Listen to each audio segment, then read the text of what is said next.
Morning, everybody. Thought I'd do a little FAQ. I get an awful lot of emails, and I really try to answer all my emails. And I check my junk folder daily, and there's always 2, 3, 4 in there. And some of you I have regular online banter with, and I enjoy it. So I try to answer all my emails. And there's a lot of questions that are frequently asked, and I thought I'd Tom did this, and maybe that helped answer some questions that you had for him. So I thought I'd do it for me, because I get a lot of the same questions over and over. And the big one is, what is a millwright? Now, that's a very broad term, and in a social environment, it's difficult to say to someone in a nutshell what a millwright is. At our dinner party or a cocktail party, I'll say, I'm a machinery mechanic. That's all I'll say. That's what a millwright is. And that's the easy answer. The hard answer is millwright is a very broad term, and it's got many different main categories, and within all those categories, there's a lot of subcategories. So Wikipedia's got a good definition of it if you want to go look it up. And these are just off the top of my head here. Millwrights can be found in these various environments: oil field, textile mills, paper processing mills, wood mills, food processing mills, general machine shops, general manufacturing, assembly line, pump stations, hydroelectric plants, water treatment plants, nuclear powerhouses. And each one of those has subcategories below it. Mine is I cover 2 fields. My big one is general manufacturing, and I work on paint finish lines. Now, within paint finish lines, I have sandblast booths, paint booths, powder coating booths, bake ovens, flame spray booths, conveyors, dust collectors, and all the related components that go with those. So within my category of paint finish lines, I deal with belt drives, gear drives and gear reductions, chains, shafts, motors, fans, bearings. I do general sheet metal. There's welding involved. I have to know industrial process heating. I have to know pneumatics and pneumatic control and pneumatic logic. I have to know electrical control and electrical logic. We play with VFDs within our systems. And we integrate paint finish lines, because a lot of times companies will go to one place and get a spray booth, and they'll go to another place and they'll go to a UL 508 shop and get control panels, and they'll bring in a sandblast booth from another place, and they'll bring in a dust collector from another place. And our job is to integrate the system after everything shows up at the job site. So that is my main line of work. What is not my main line of work is I am also a machinery mechanic, and I am very comfortable in a machine shop environment. And I've leveled lathes, I've repaired lathes, I've changed spindle bearings, I've worked on Bridgeports. We did a lot of the Bridgeport Easy Tracks. A lot of you guys know those. Those are combination manual and CNC, entry-level CNC machines. So I'm very comfortable in those environments and working on those. I don't rig. In other words, I don't move machinery, and I don't scrape. I don't rebuild machinery. If something is broken or a lead screw is busted, or if a part needs to be changed, I'll go in and do it. But I don't rebuild, and I don't move. Okay, so that's what a millwright is, and that's kind of in a nutshell too, because I could just go on and on about it, and it's really endless. So I wanted to explain to you guys what a millwright really is. Essentially, we're just glorified installers. You got your tool and die makers, you got your machinists, and then right below that you got your millwrights. So I'm right down here. And when I get into a construction environment, below me are all the steel workers and all this other stuff, and when it comes to those guys, 1/4 inch is close enough. Okay, next question. And some of these are silly, and I get this a lot. What is that tattoo? Left arm. That is a band of gears. which suits me to a T. No regrets. That's just and they looked beautiful when they were new, but that tattoo right there is, oh, probably 20, 25 years old. And I've had it touched up a couple times, but they look like chrome. You can probably still see the blues and grays in there, but when it was new, it was actually in a tattoo magazine. The guy was so proud of it, he photographed it, and it ended up in one of the tattoo monthlies. Anyways, that's a band of gears around my arm. Above that, Volkswagen logo with Wile E. Coyote. The Wile E. Coyote was actually drawn by one of the artists over at Warner Brothers for me and sent to the tattoo shop. I've always been a big Volkswagen fan. So, now you know what my tattoos are. Are you happy? Next up, do you smoke? Yeah, I do. Okay, get over that. Next question. Are you a machinist? No, I'm not a machinist, but I am very comfortable in the environment, as I stated earlier. The other one is, how old are you? I don't care if anyone knows how old I am. I'm 51. Next up, what does Shadon HKW mean? This gets asked a lot. Now, since the internet was invented, or has gone mainstream, how's that? Since the mid-90s, since people started showing up online, I've been known as Shadon. Just an online name I made up, and that's just been my online name. The HKW stands for something different. That is an online gaming community,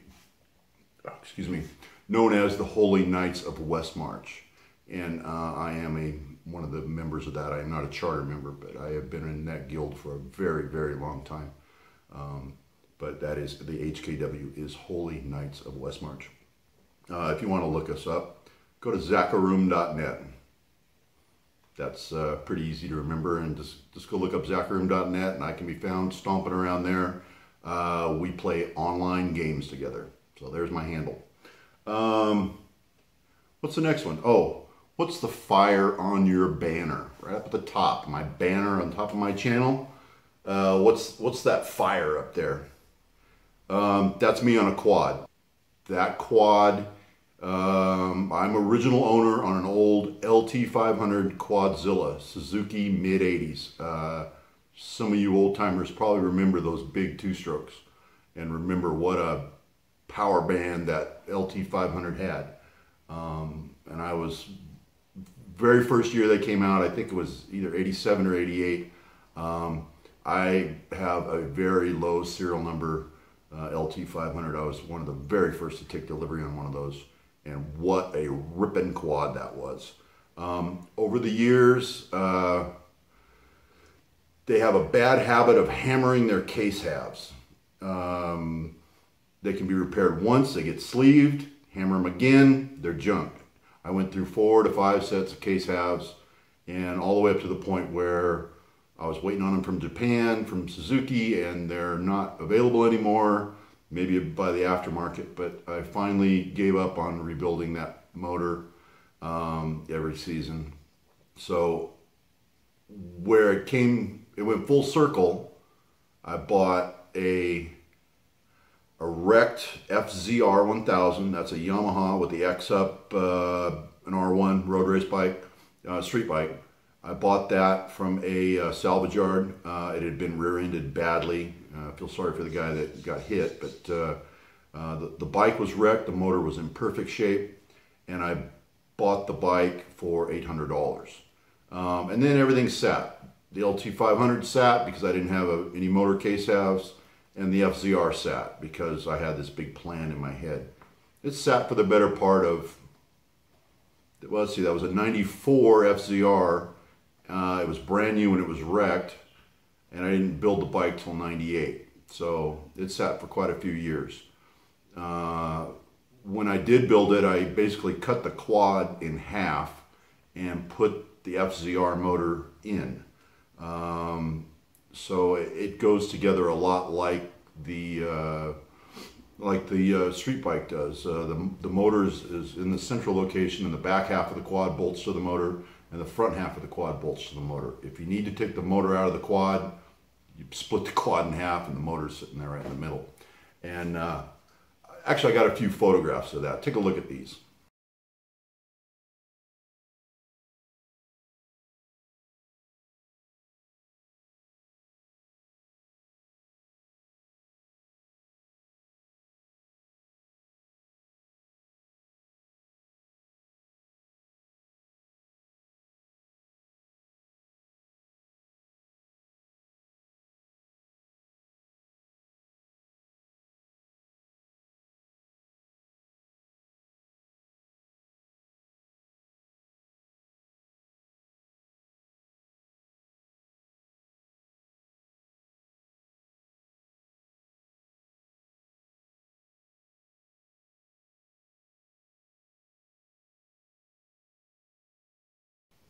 All right, so that's my quad, and that's I still have it. One of these days I'll roll it out and play for you the music of my people, because that is a sweet sounding quad.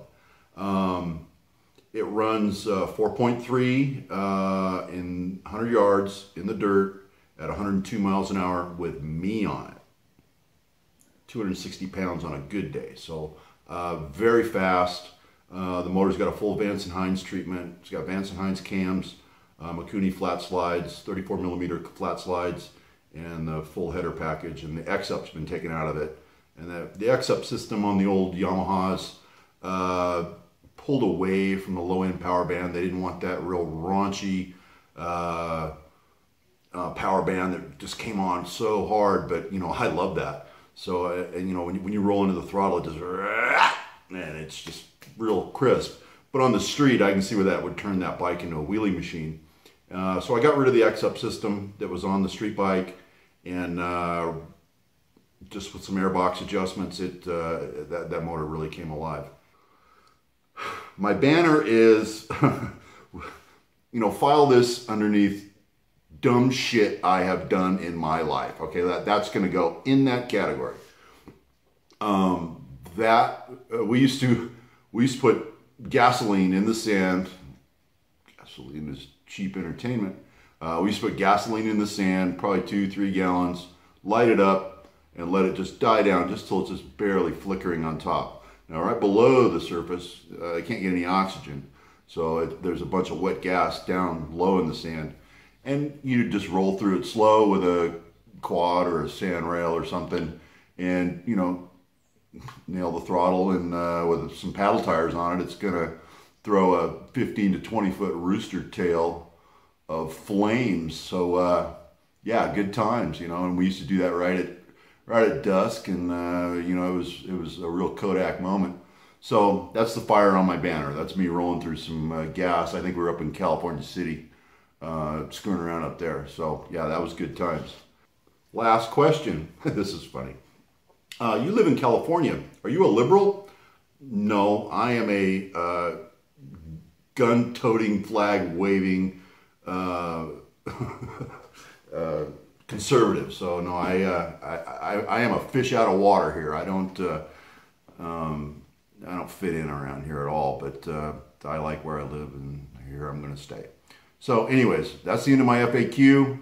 Any more questions you guys want to pop off with, I'll answer them. I don't really care. My life is an open book. All right. Talk to you guys later. Bye.